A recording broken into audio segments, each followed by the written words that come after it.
Civil War course ever that I taught at CSUSB 10 years ago. And Tereza was in my 50, well, it was the 53, it was the senior reading and writing seminar, right? We had back-to-back night classes down in the basement of the library with just an incredible group of students, many of whom are teachers as well now. Yes, actually that class, sorry to interrupt, Mr. Keating. No. Actually, from that class, particularly from that, we're probably like 5 or 6 of us are teachers. Yeah, which is, I mean, it's 5 or 6 and we had 14 students in that class. And so it's just awesome to see you all here. I'm so thrilled that you're back joining us. And for all the students that are out here and taking the time out of their day to have this conversation, you know, I think that it's really important to hear about the experiences of, you know, people that have been there not very long ago, right? How you navigate this process, you know, what's rewarding, what's difficult. And I'm just very grateful for all the students that are joining us. And, you know, thank you, Dr. Murray and Dr. Karp, for organizing this. And thank you to our panelists for being here. So, you know, I appreciate all of you. So, Michael, you want to lead on? I'm gonna, yeah, Michael. Jeremy, you can lead. Who's gonna lead? I'll quickly introduce Michael, of course, a relatively new colleague. I think 3 years now you've been here, Ryan. Excuse me, Michael. Professor Karp. If you want to say a quick hello, and then pass over to Tereza and Hannah, we can go ahead and get started. Yeah, definitely. So I've loved every single one of these that I've been to since I started here. I got hired in that right when the pandemic started. So it's hard because it feels like I'm still new sometimes, but it feels that way, I think, because like a whole year of it was all online. Anyway, just a little bit about me. Before coming to CSUSB, I taught high school, I taught middle school, taught in public schools, taught in an independent school, was a substitute teacher for a number of years. So I did a lot of K-12 teaching before getting involved with community colleges, and then landed here. So I have a real passion for working with people that want to get into K-12, something that I really enjoyed and miss a lot about it. So it's just great to connect with people that are in that world now, doing that job, doing good work of teaching. And it's wonderful to work with our students who are making that journey to get into that position themselves. Thanks, Michael. Tereza, do you want to open with a few words? Hannah, I didn't really ask you guys to prepare a big speech for everybody once more into the breach or anything like that. But if you want to, I'd like to open the floor. If you'd like to give some opening remarks, and then we can also move on to hearing from our students. Tereza, do you want to say a quick hello? Hi. So hi, my name is Tereza. I did the transfer from RCC to Cal State San Bernardino. I don't have my credentials. I'm working on that. I'm actually on my 5th year, so I'm doing the private school credential program.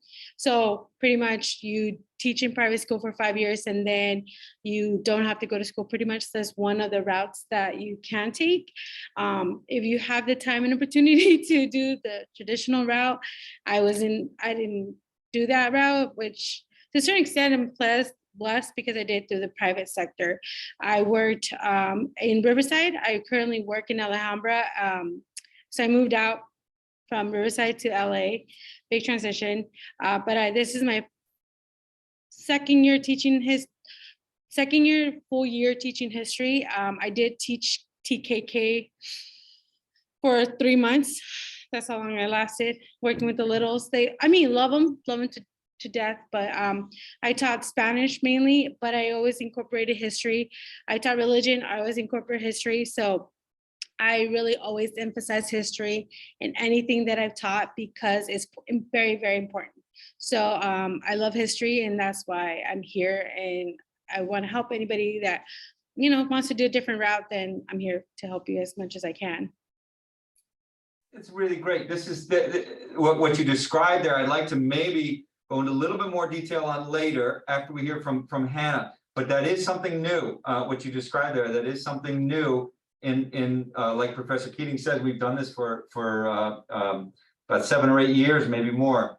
And that's a new thing that we heard from you, Tereza. So thank you for mentioning that, and maybe we can go into a little more detail about that a little later. Teaching in different types of schools, different contexts. Thank you, Hannah. Do you want to jump in?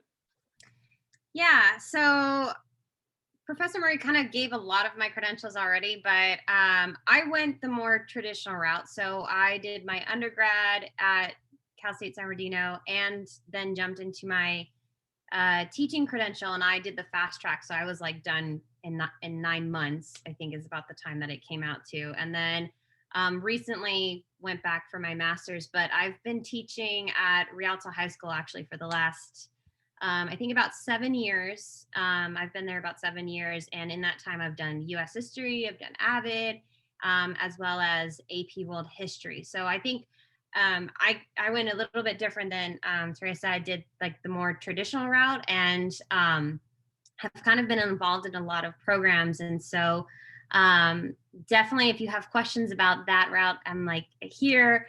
I think I've spoke at a lot of these, so I don't even remember what I've said as many times. So, but definitely like any questions, like for sure I'm here.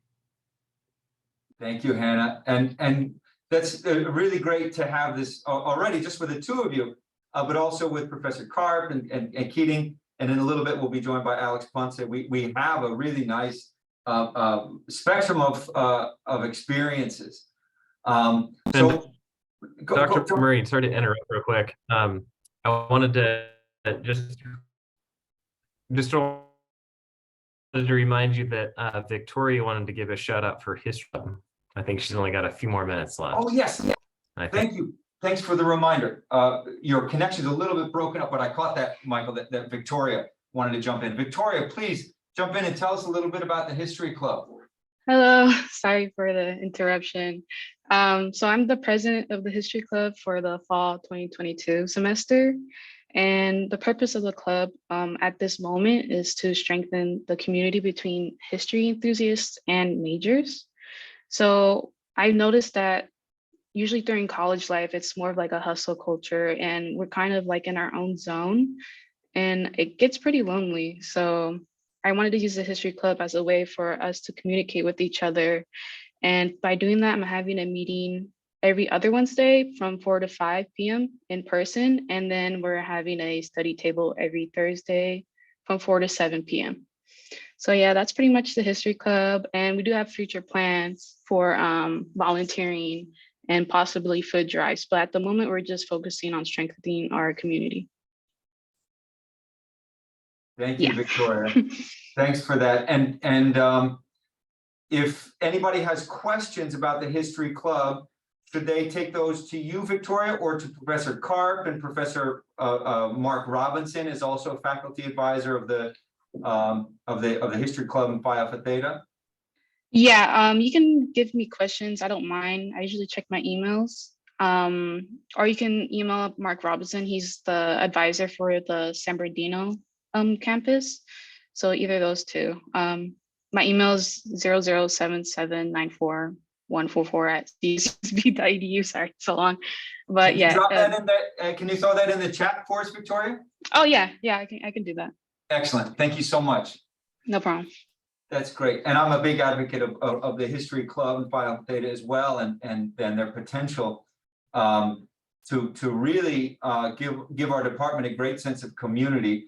I just learned that I learned a couple of days ago that some students who were really active in the History Club, like Victoria is now, used to make the annual pilgrimage and volunteer work trip to Manzanar, which was a Japanese a detention center in the desert for Americans of Japanese ancestry during World War II, and they would go there and volunteer. And they went with Professor Sherston Lyon, who has since moved up to Oregon. But they're still going. I didn't know this. I just learned it today that the kind of community, this is 7 or 8 years ago, the kind of community that gets built in the department here is really wonderful, really impressive. So thanks, Victoria, for doing that, and keep up the outstanding work. So I'd like to open it to questions. And if there aren't any questions, we can talk a little bit about the process of training and moving toward becoming a history teacher. It's a little, we don't know how much you all need to know, right? And there may be a sort of difference. Ryan, jump in first. Well, I have a question. That's okay. Can I ask a question? Yeah. All right. So I have a question for our teachers here. So my first question is to get the ball rolling here. You know, what was your sort of expectation when you decided, hey, I want to go be a teacher, and how has that, you know, been a reality, or what's been different about sort of, you know, your vision, your dream, I want to go be a teacher, and now here you are a teacher. How has that sort of met with the reality, or differed from the reality, in good or bad ways?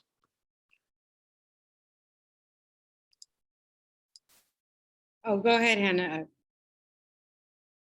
I mean, I was just gonna say, so you definitely go in with certain expectations, and I think the biggest advice I can give with that is be open.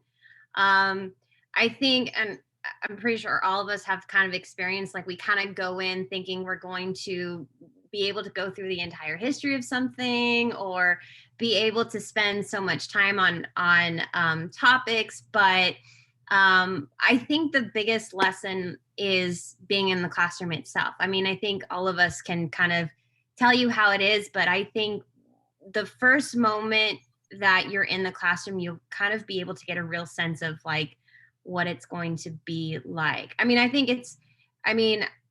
in positive ways, a lot of our students are very open to learning new things, and they love the fact that they're able to get a lot deeper in things. And I teach high school, so I can probably go a little bit farther than if you go middle school. And I think that's the other thing, is that with history, I think we have to kind of remember is that you could be teaching all the way down, possibly even 6th grade, because of how middle schools are, all the way to 12th grade. So you really you kind of have to be open to where the opportunities are, to even get into the field already, because history is so compacted. And I agree with that. And going from and I teach middle school. So I teach, actually, because our school is so small, I teach 5th grade through 8th grade. So it's harder. Like, I was having an issue the other day, because I had to teach 2 different world histories, 2 different US histories, but it's still the same history. It doesn't change, right? The US history is pretty much the same history. However, you know, this is one of the textbooks compared, and it's so dense for 8th grade versus the 5th grade is, you know, just the migration is very, I have to remember that I have who I'm talking to constantly, because I'm talking to 5th graders versus 8th graders. So, and there's days that I have my lesson plans beautifully, and I think I'm going to get through the lesson, and guess what? It doesn't happen. It doesn't. Today, I was going to continue talking about migration from, you know, through US, but we had talked about the news and time, and how time is sometimes irrelevant. And so we're like, what is time? So we talked about time for literally an hour today. So that was like, how did the calendar came along? Had something that I did not even plan on teaching, that's what we taught. So that's what I taught today. So today was a perfect example that sometimes our days that we plan beautifully do not go as well as we wanted to. And the kids, sometimes they want to learn and sometimes they don't. You know, so you just have to feel the day, in a sense. To me, it's a day-by-day basis versus by week. So I think it's because of the age group too. So I do teach language arts as well. So it's trying to mesh those two subjects together as well. So it's a little bit harder in the elementary school. Yeah, and I would second everything Hannah and Tereza just shared in my experiences in K-12 as well. Like Hannah said, being open is really important. And also being flexible, like Teresa was saying, is like, those are kind of musts, I think, for the job. And I've taught 6th grade through graduate students now, which is like kind of crazy to think about. And it is very much, I think, can be a day by day thing. And again, like in a field too, like landing that job. And there's even some stuff that like Sam Weinberg, who's like one of the big like history education guys at Stanford, has written about. It's also just like objectively important to be flexible, because like most likely, you know, if you're like a US history nut and you want to go teach AP US history, it's not going to happen out of the gate. You're going to have to take a job teaching like, you know, a couple sections of like 9th grade geography, and, you know, maybe like a study group type thing, and then maybe one world history, US history class. But you got to get your foot in the door. So patience too, I think is definitely a big key. And I always say this at these things, but I'll say it again anyway. The openness part of it, like when I was subbing prior to getting my first full-time K-12 job, I thought I would like never teach middle school ever. I was like, there's no way I'm going to do that. Just only high school. And I landed a job at a small independent school where I was teaching 6th, 7th, and 8th grade. And I was also teaching language arts, and it was a really awesome, rewarding job. And I really enjoyed working with the kids. So sometimes you can even be surprised and like things more and learn things more about yourself. So being open to kind of different opportunities that you may not expect. And then one last thing, wanted to just real quick, because I thought of it, with Tereza's going that route of teaching in a private school for 5 years and then going through and getting the credential. That was something when I was at the independent school I had thought about doing. If you are in that situation or thinking about that route, make sure that whatever independent school you are at has an evaluation system of your teaching put in place, because if they don't, you won't have the documentation to apply to the state, because you do have to have like regular evaluations of your teaching done. And when I had first started at the school I was at and looking into that, unfortunately, nobody was like really checking out what I was doing. They got things going, and they did start doing some classroom observations and stuff like that. But that'd be something to ask like at a job interview if you're thinking about doing independent or private schools as that route to that credential. Be aware that you do want to ensure that they have some type of evaluation of your teaching put in place, because that's a kind of key component of that process. And I'd love to get some kind, at some point, and Michael, maybe you and I can talk about this, and Tereza, I might have a question for you about it, but that document, that Google Doc that I shared, I'd love to maybe get some kind of official explanation of this process and sort of how it works. So if we, no rush to do it now, but I'll put it into that document as it's a very cumulative working document that we add to that Google Doc. And this would be a nice subcategory if we can find a website to refer people to with an explanation of what this is. There it is. All right, excellent. Thank you, Teresa. That was quick. I had it up, so I was going to reference it. So that's great. And there's a lot of other materials there for everybody to check out, and it can save you a lot of time, which is a big, I think that's a big kind of reason that I started doing this, was to save everybody the kind of agony and anxiety and stress of thinking you need to every single time reinvent the wheel about what is going to be expected of you, what's going to be required of you, because this is a chance to have a really nice sense of community, to hear from people like Tereza and Hannah, who were where you guys are, just in just a few years ago.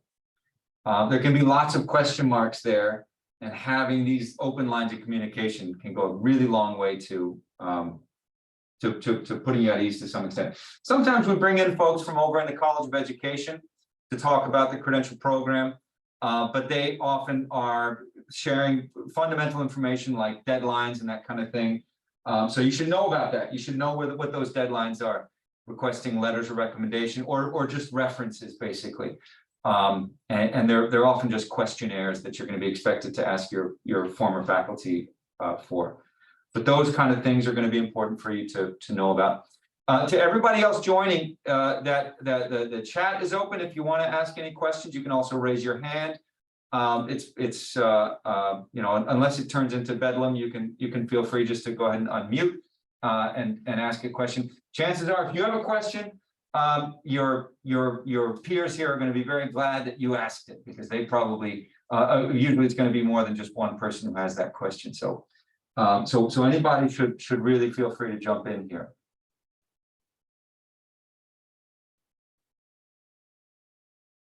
And we can talk forever, because we've been doing this. Teresa, go ahead. I was just gonna also say, if you do choose to go the private route, make sure that your school or I teach diocesan right now, so I teach through the LA diocese. So try to make sure that the school is also accredited, because you will need to show that, right? That you are at a legit school. The one that I worked for 3 months, it was a Chinese-based school, which was working on its accreditation because they had other schools in place. So the school shut down. So unfortunately, I was not, a good thing and a bad thing. Because teaching littles that's a bigger sacrifice, I feel, than teaching middle schoolers and even high schoolers, or in general, middle schoolers.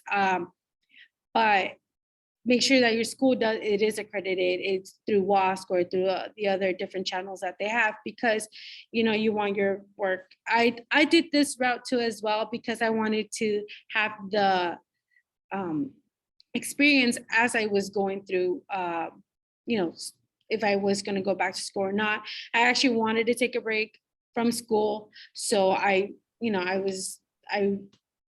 my church had a, position opening for a Spanish part-time teacher. So I took it, and I just literally stayed there.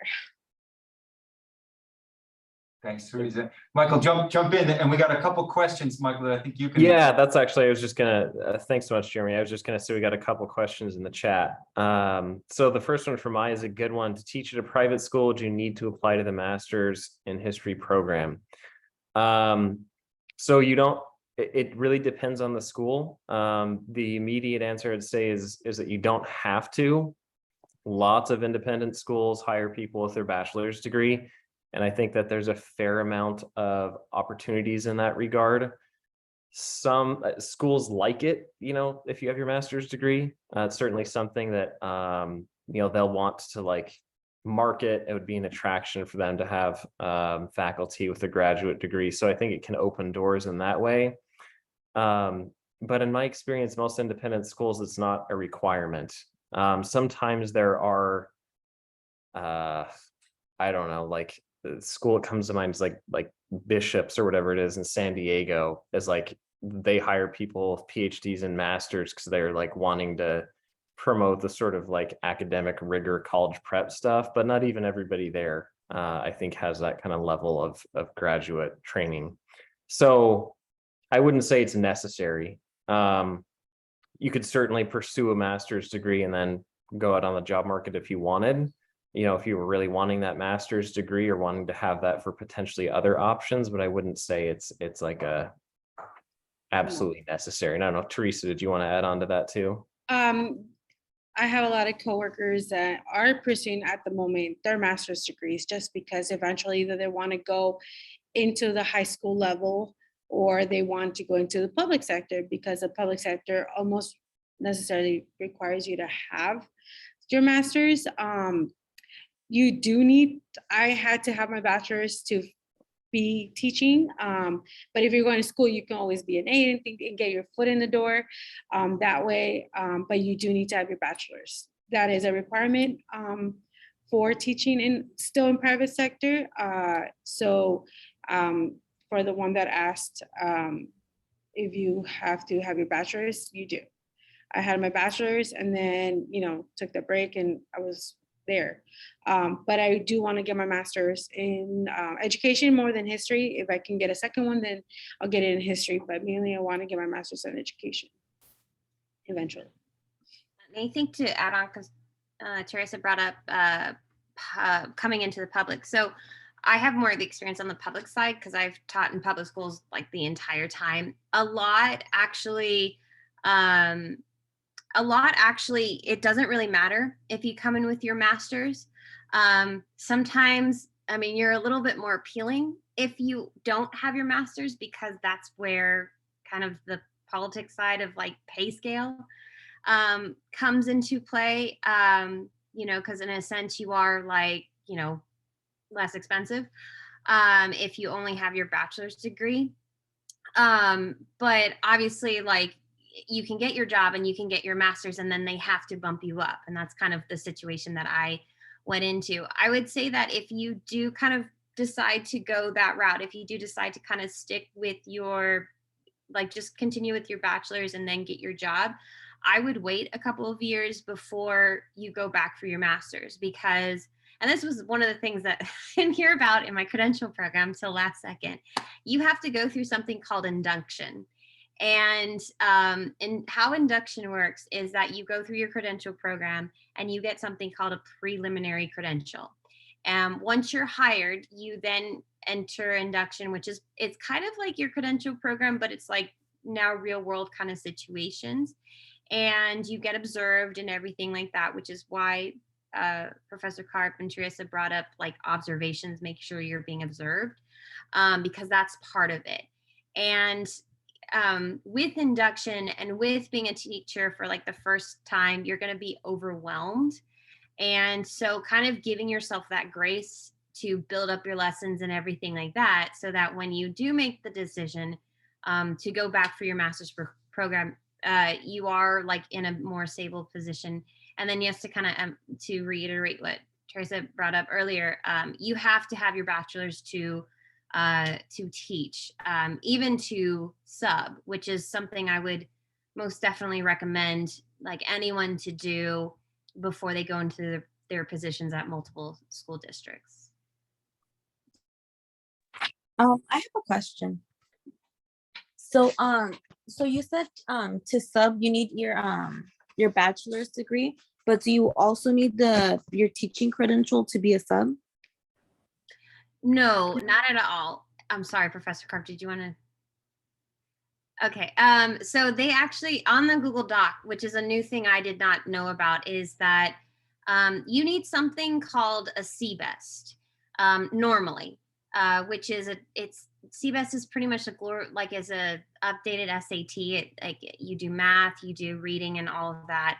And once you have your CBEST and you have your bachelor's, you can actually then apply to be a sub at any district. But then I noted, and this is like what I didn't know, there's an information at the very bottom about potentially getting a waiver. So you don't have to do the CBEST, but you do for sure have to have your bachelor's to sub. On that, I was, sorry, a quick note, Michael. I was hoping that we would get joined by some people who are more tuned into the CSAT, but actually, I think, Michael, you are also tuned into the latest madness that is the CSAT status right now. So can you give us a sketch of that? Yeah, so there's two pieces. So Hannah's talking about the CBEST, which is like the basic skills requirement. And that's what you need to sub in addition to your bachelor's degree. And you can either do that by taking the CBEST test, and it's good for life once you pass it. So that's one nice thing about it, is you're like set to go once you get the CBEST done. Also too, if you're like me and math is not your thing, I don't math myself, you can actually pass the test by having higher reading and writing scores that will make up for if you struggle with math like I do. And when I took it and passed it, the reading and writing saved me because my math was atrocious. So that's definitely, yeah, I see a woo in the chat. So that's a good thing to know about it. And then a recent change that happened, I'm sure after it sounds like Hannah was definitely done with this process, is the California in 2021 passed this new law where they're trying to streamline this process in an attempt to make it easier because we need teachers. And you can now apply through CSUSB for a waiver for the CBEST. So if you've taken courses that fit that requirement in your general education, and you had, I think you have to have a B- or above in those classes, then you don't have to take the CBEST anymore. And there's a form, and I think if I remember right, we added it to the Google Doc, there's a form to fill out, and then you can get that that way, which you'll need for the credential program or for subbing. And then there's the CSET, which is what Dr. Murray was asking about as a follow-up. And that's the subject matter competency test. And I have a cohort of, because we have a CSET waiver now in place for those of you that might already be on our pre-credential, which is a terrific option for you. We're in a waiting period where the state is actually, it sounds like, going to just do away with the CSET entirely for history, but it's not like official yet. So it's not something that is like done or officially. I don't know if it's going to be put in place or when. I really wish I did. I've been like kind of kicking and screaming and sending emails to whoever I can to get an answer on this front, but it's just it's been a long process. So the CSET, if you're at CSUSB, I'd encourage you, if you're like 100% know you want to teach, to make sure you're on that pre-credential track, because then you don't have to worry about it one way or another.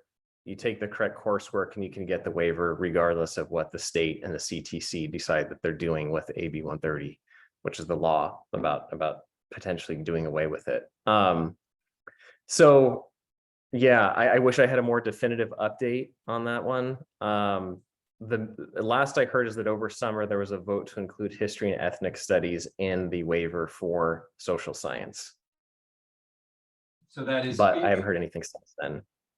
What was that? And that is, if it goes through, those who are majoring in certain subjects will be exempt from having to take it, but it is not through yet. What is through is that if you're a pre-credential student, that is what used to be called track A or teaching track, if you've taken all those courses plus the additional courses that are noted there, hey Alex, plus a couple additional courses that are noted there, then you definitely will get that CSET waiver. For the rest, it's very much in flux.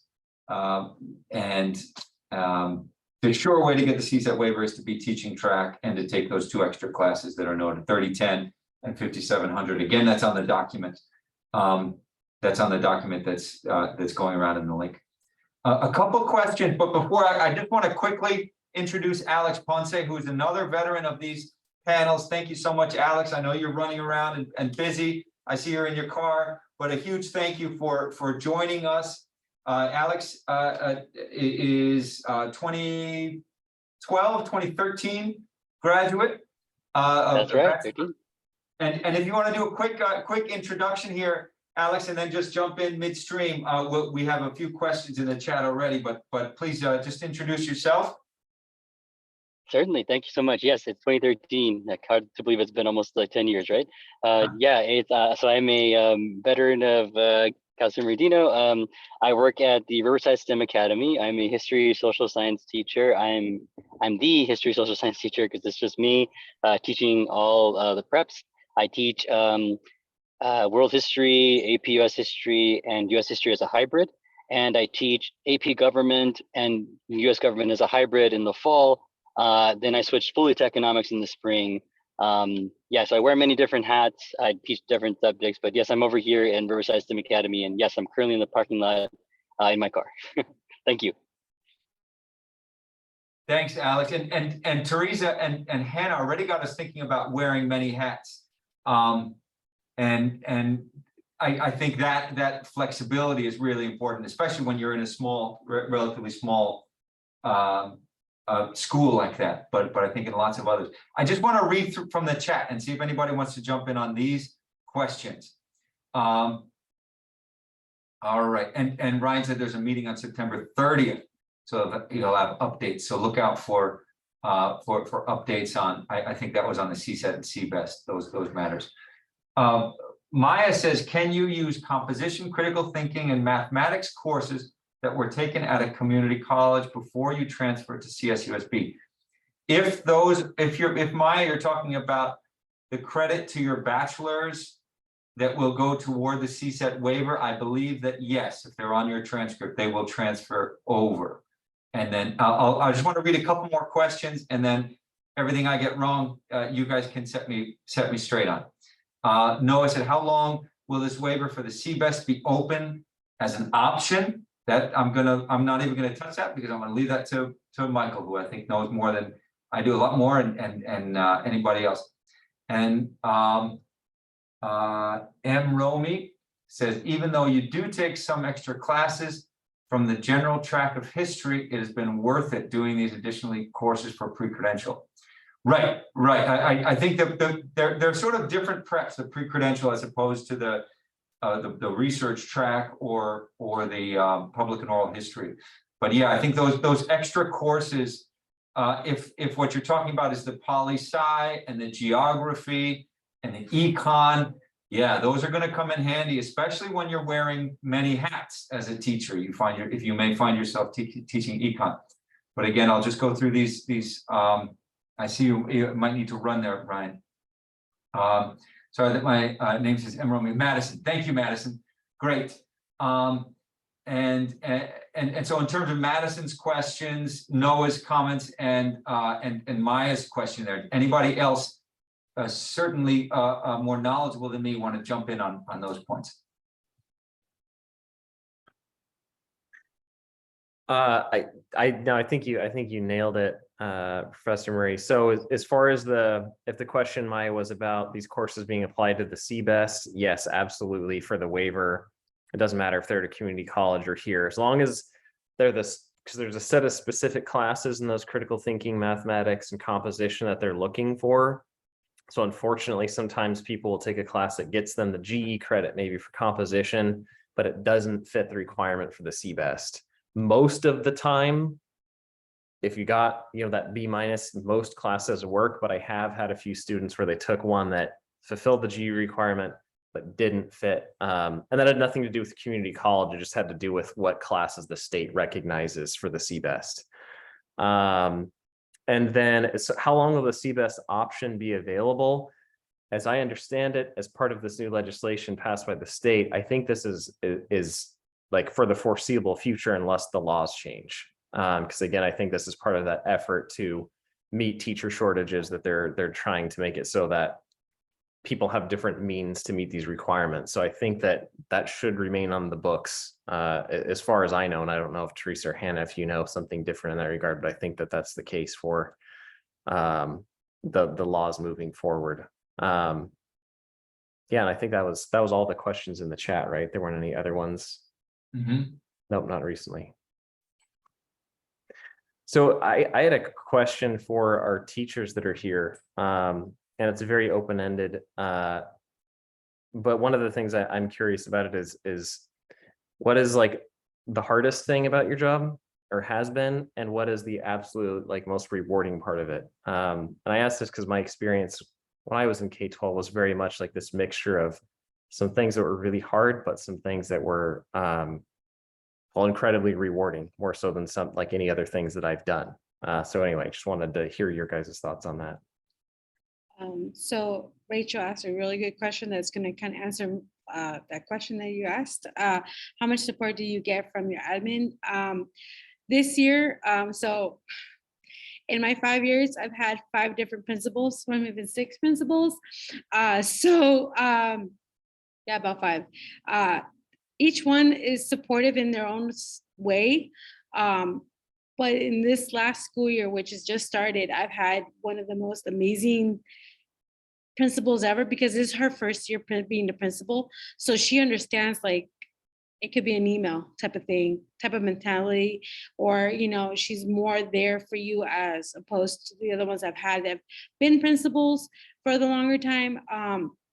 So I've always had a good relationship with my principals, and for my office staff, I always try to make them my really good friends, because they will help me if I ever need something. Like I can't make it to work, they will make it happen for, get a sub or anything, if I'm that late or if I can't make it in.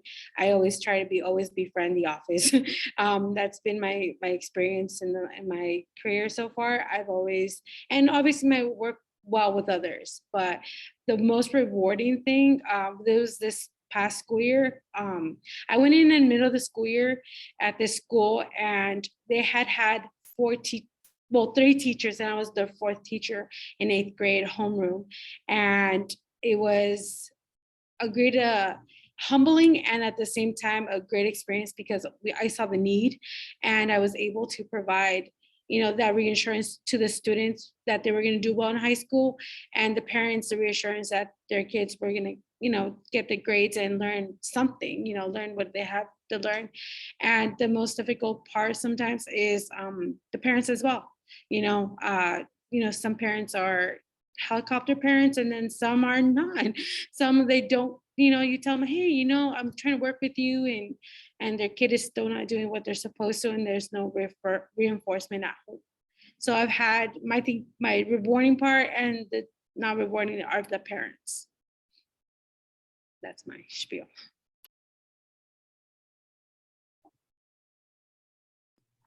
I guess I'll go next. So, and then I'll also answer Rachel's question, because this is sometimes the difficulty is the sometimes you don't get a lot of support from admin. It really depends on your school, though. I think that's kind of that's really dependent. I mean, so my department that I work with is probably one of the best departments, and we kind of claim that title in my entire school. But I know that's not always the case. You're not always going to be working with teachers that want to collaborate. And that's really when you're kind of applying for the job, that is kind of the unknown. Unless you have the chance to kind of talk to people that work at that school, you kind of don't know what you're going into. So I would say that sometimes has been the difficulty is with admin. They just don't have a lot of support. They don't want to reinforce. A lot of times, I would say when it comes to rewards, and I think many of us kind of realize this growing up, is sometimes it's in the long term. So sometimes you have this student that is probably our student that we dread every day, and we know who that is, and you're exhausted by the end, and then all of a sudden, because I have a few this year, all of a sudden they're walking in the morning just to say hi, or they are, you know, saying, I think for us, history, a lot of us know that a lot of people don't love history, and we get the rare kids that are like, they actually do like history, but we a lot of times get the kids that are like, I don't like history. But I think anytime someone says, oh, I actually remember that, I'm like, okay, good, all right. But that's sometimes a year later, rather than when they actually do need to remember it. So, but yeah, I think that's probably the most rewarding part, is the kids that come back and actually make an effort to say hi.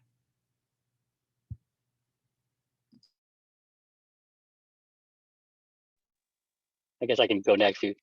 So I agree with everything Hannah has said too, and I think that's a really good point. I mean, your admins, it just depends, and if you have a good department, it could also be very rewarding when people collaborate with you. It's very helpful. So just for some context, I mean, I'm a one-person department, so I have to collaborate with people that are often just way outside of my history, social science thing. But the most difficult thing that has been about my job has been sometimes working with other people, because in a environment where you have a variety of personalities and teaching styles and philosophies about what students can have, could often cause some tension. And communication is not something that they teach us in undergrad or grad school. I mean, certainly something that you have to learn on the spot. I mean, a simple email that was simply supposed to be an inquiry could turn into a what did you mean by this, and can become very difficult to deal with afterwards. But the most rewarding part of this job is certainly the relationships you build with students. And I'm in I think, unique position in that I get to see my kids for 3 years. I see them grow from 10th grade to 12th grade year. And even if we have a rough start, which I often do have with some of the students that are, as Hannah appropriately put it, the troublemaking students, the 7th said, like, sometimes they're like, oh, they can make it really difficult for us. It's awesome seeing that by the end of their 12th grade year, they come back and tell you, thanks for that lesson. Thank you for that time you gave me that one morning that they say hi to you. Even the roughest of relationships can end up being a rewarding experience for both you and them, because you get to grow with them and they grow with you. So I think the most rewarding things is that building of relationships with your students, where you get them to see you in more than one dimension, and you get to see them in more than one dimension, so that at the end you can say, yeah, the learning was there, the excitement for class was there, and that you took something away from all this. That's certainly the most rewarding thing about this job. Thanks, everyone. Yeah, those are, I think those are some of the big questions that help frame everything what Michael asked about. I think Tereza mentioned talking about time and temporality. That's what we've been talking about in our MA class here, perceptions of time and the passing of time. And these sessions, I think, are times in which time passes faster than almost anything else I do. It's 50 minutes in, we only have about 10 minutes. And so speaking of time and temporality, and I know Hannah remembers our postmodern history discussion. We talked a lot about that. But we do just have 10 minutes left. We'll do another one of these in the spring. Unfortunately, I do have to wrap up because I'm going to have that seminar at 5:30, and I've got a few things we need to do to get ready for that. But I want to welcome. Oh, we got a question in the chat. Sorry, let's make sure I attend to that. Jorge says, how do you guys approach having good relationships with your students? That's a good open question. What are some tips for juggling different personalities and keeping the students engaged with their learning? All right. Thanks, Jorge. For that one, I would say just, as well as we know, and through history, we know that different personalities, right? Just be open and be flexible with, I think, not just our lesson planning, but just being flexible. And we can see it with our professors. Like, I'm so blessed that I get to see Dr. Mary and Dr. Keating. I didn't have the opportunity to have you as a professor, Mr. Karp, but just the fact that these gentlemen are here trying to help us to be better educators and better people. That's a good example of the fact that we can talk to them, we can go approach them, and that's how we should see it as too. We can be that person they can come and talk to. My classes, they don't like math or science, so they're like, can we switch? Can we go to your class? Can we be in your class all day? And I'm like, why? I teach history, it's boring. They're like, no, but you make it fun. So it's like that. For me, that's the bigger pressure, making it fun. But it's that the sense of comfort that they feel with us. And I feel like that is something that is also, you have to have that openness and sorry, I lost my train of thought. Just be open about it to the different personalities. There you go. Yeah. I mean, I think what Teresa said is like perfect. Being open and everything like that. I think it even starts with like when you go through your program and you become a student teacher, you're going to kind of see this from day one, like the differences. But even standing by your door and saying hi to the students, it definitely, I mean, I know I work with people that are like, they're always at their door, they're always saying hi, good morning, and versus the teachers that never seem to move away from the desk, and you can definitely tell there's a disconnect from them. So I think that, and I kind of joke with my students, kind of like they wonder how I'm like, why I don't ever sit down, and I never sit down really throughout the day, and I'm like constantly moving around. And I think that's kind of key. Like, you being present in the classroom is going to be a way for you to have good relationship with the students. They know you're there, they see you, they're visible, and the fact that they know they can ask you questions. They don't think that they're going to bother you if you're at your desk. I think when it comes to the question about keeping the students engaged, having different types of lessons is key. I think this is one of the things that we kind of think, depending on our own school, we think, oh, history is just straight lectures all the day. We just take notes all the time. And, you know, and for some students that works. That's them. That's how they learn the best. But sometimes it's having the students do something like a gallery walk. They create a poster for, you know, an industrialist, and then they walk around the room. Or sometimes it's a competition. You have like a game show kind of Jeopardy kind of format. I mean, it's being, I think Professor Karp mentioned this earlier, and Tereza also mentioned this earlier, flexibility is key in not just, you know, in the types of lessons that you have.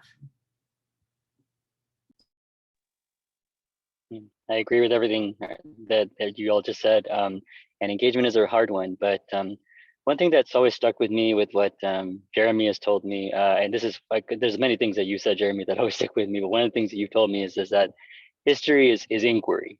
It's inquiry, and everybody's curious. They just don't always know that they're curious. And so the way I try my best to always get my kids to stay engaged, and I agree with Hannah too, I have challenged myself this year to be like, I'm not lecturing more than 5 minutes at any one particular subject. 5 minutes is what I give myself tops, and it's usually just to highlight some details and move forward. But what I try to do a lot in my classes is really incorporate essential questions into everything that I try to do, whether it is a economics lesson or it is a world history lesson. The thing that I often find that drives even the most shy personalities is asking a question that could be so open-ended that almost any answer is really valid and will allow for them to have their own personality come out. So if you remember always that that the person that's doing the talking is doing the learning, that is what really matters when it comes to student engagement. The more ownership that they have of what they're doing at the moment, whether it is their behavior or it is their lesson that they're engaging with, the more that they will see the significance of it and the likelihood that it sticks with them for life, or for at least it'll be more likely to be memorable for them in the long run, right? And so, yeah, I think it's always a challenge to keep kids engaged, but trying different things, the gallery walk that Hannah mentioned is perfect. Doing some like station activities where you do like, okay, agree, disagree, strongly disagree is a great activity to people move around the corners of the room, allowing for students to have choice in some of the ways that they approach a topic. Like if you're having them answer a question about something that you want them to just engage with, the point is the skills, not really the content, then have some choice in what they're going to investigate, how they're going to report it, who they're going to work with too. I know that that's scary sometimes, and I'm the type of teacher at first. My first year as student teacher was like, I wanted to have everything routine and scheduled to the tip. But what I have found works more effectively for me is that if I add a little flexibility in how I do things and give them more choice, as scary as it could be sometimes, it does end up becoming far more of a positive experience than a negative experience. So yeah, I think that's what I would say is the way to help keep engagement, and also to juggle those difficult personalities, to invite them into the learning that way by allowing for some of that individuality to seep in. That's a lot of great advice, Tereza and Hannah and Alex. I like to remind students, because it's something I need to remember also, and I needed to remember when I first got started, and I had students who were a lot smarter than me, like Hannah and Alex and Tereza, and I had to say, you know what, the students may be extremely bright. They may, in many cases, make me feel like I am not the smartest person in the room, but I still have something to teach you, and we can still work. I still can share something here. I can still impart something. And that took a huge amount of pressure off of me when I was first getting started as a teacher. I said, I have something to teach here, and I'm confident in the fact that I have something to teach here. Even if I'm doing Rome or whatever, something that's way out of my comfort zone, and there's a Rome expert in the room, if I'm doing world history or something like that, and there's a kid who just knows everything about Rome. I remind myself that there is a craft to this, and that there are skills and there are important things, and it can be about communication, it can be about writing and editing, it can be about the craft of history and inquiry, all these different things. but it took a huge amount of pressure off of me when I made that realization, maybe some point halfway into my first year of teaching, where I said, these are remarkably bright people in the room with me. And it's exciting to be on this shared exploration together. And my knowledge does not need to be a concentric circle that is larger than their concentric circle. That is not always the case. It's, in a perfect world, you know everything, but this is history, right? So there's no end to what you can know. That's a sort of a misconception that I had going into teaching that I just wanted to share with you, that I felt, what happens when a super smart student comes in? Oh no, I gotta go read 50 more books before next week so that I come back and I know more. That realization took a huge amount of pressure off of me when I going to the classroom, and made for a more productive engagement. Anyway, that's the only little bit of advice I think that applies really in both in any teaching context that I thought might be useful. We can go for a few more minutes if anybody has any other questions, but I also don't want to keep everybody too long, and I want to remind you that we will. And thanks, Michael, offered to stick around if others have questions. I don't want to impose too much on our guests' time, and I do want to remind you that we do aim to do these now every semester, once every semester, and we're gonna keep going. The other bit of advice is to make your needs known to your colleagues, to your teammates, to your fellow alumni from CSUSB, to your former faculty. Make your needs known. We are delighted when you do that, and we may not have all the answers, but we might be able to help you find some of the answers. We might be able to make the connections. So you're not out there on your own. That's the point of this kind of event, is to remind you that we can sort of crowdsource some of this stuff. If you're terrified about going in on your first day of substitute teaching, reach out, reach out to somebody here. If you're worried about your first day, your first course prep, that you need to get ready. That's what this community is here for, especially in an era when so many of us are in a historical moment when so many of us are virtual, or sort of in the hybrid or in the lurch. Make your needs known. Make your needs known. That's what this small community is here for. And there are lots of people who are going to be eager to help and to share experiences. Does anybody have any closing thoughts or any other questions? Oh, if anyone, thanks. Thanks, Alex shared his email address there. And Hannah shared her email address there as well. Thanks, guys. And again, I'll paste one more time into the chat. I think everybody joined after I shared this the last time. The resources there. That's our working Google Doc. And if there's anything that you're looking for there and it's not on there, then email me or Professor Karp or Professor Keating, and we can get the document updated. If there's anything on there that you're confused about or is unclear. Note that there are past events like this one that we've had on there, specifically about substitute teaching was one. One was specifically about teaching at the community college level. We've got a few other great information sessions that you can check out there. Anybody have any parting thoughts that you wanted to share with the group, with the assemblage?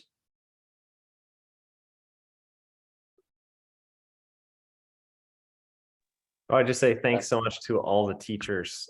Thank you guys for taking your time to be here. We all greatly appreciate it. Echo that, absolutely. Alex?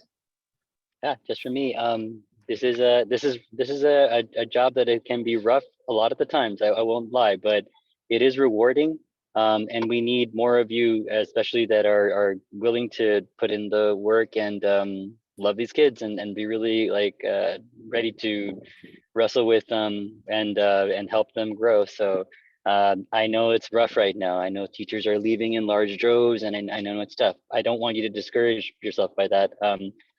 we need good teachers. So be brave and try this. It's worth it. I promise. It's just, you know, it takes some pain to get there a little bit, but you get there, and it's rewarding. So that's just my thoughts. Again, just we need good teachers. So jump and join us because we need them. And just to piggyback on that, we do need teachers, and we do have great examples through our professors. So, you know, I remember just quickly going in, it's Dr. Murray's class, and I was like, I love his energy, you know. Speaking of, like, I took your Modern China too, the one about Mao. I have the books here. I have, as you know, resources here for my kids, and I'm like, I fell in love with that enthusiasm, and I'm like, when I'm a teacher, I want to be as good as that. And Dr. Keating was always there to, you know, listen to us and be a great resource. So I'm thankful and am blessed to have this opportunity and have met these people in my life. And, you know I could always reach out, and I have other great friends that I met through this, through my degree, and, this at the school, and it's wonderful. So I have to go have a virtues class to go to, but I really do appreciate this opportunity, and let me know for the next one. I'm available too. Hopefully Thank you, Tereza. have a good day. Bye. Thanks so much. Yeah, I'm on my way out too. We got soccer today, so I will see everyone in the next one. But thank you all. Thank you, Jeremy, for this. I appreciate this. Thank you, Alex. Thank you guys. Hannah, were you going to jump in with a last comment? Yeah, I think final comment is, I think two things is, don't throw away any of your notes or your notebook that you've been accumulating, because those definitely come in. And then I think for the few of you that are left, because I know people have to go, substitute teach at many different districts. You can apply to, and I know there's that session in there, but I think that's the one thing I always say is that you can apply to a number of districts as a substitute teacher, and then you can kind of figure out the school and the environment that best suits you. And I feel like that's probably the best behind the scenes that you can get when it comes to admin, as the earlier question was, and then also teaching.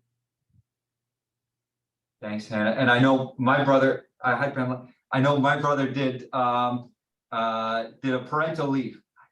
Come on, you can take a seat. Did a parental leave as well. So not just the day-to-day substitute teaching, but keeping an eye out for also doing long-term substitute work, and then getting a foot in the door, getting to know people that way is a really excellent thing to do. So keeping an eye out for that kind of thing. And again, that's back to this flexibility sort of word of the day, just being able to be flexible. Michael or Ryan, any parting thoughts? I think they said it. I think so. Excellent. All right. Thank you so much, everybody. We are going to wrap up.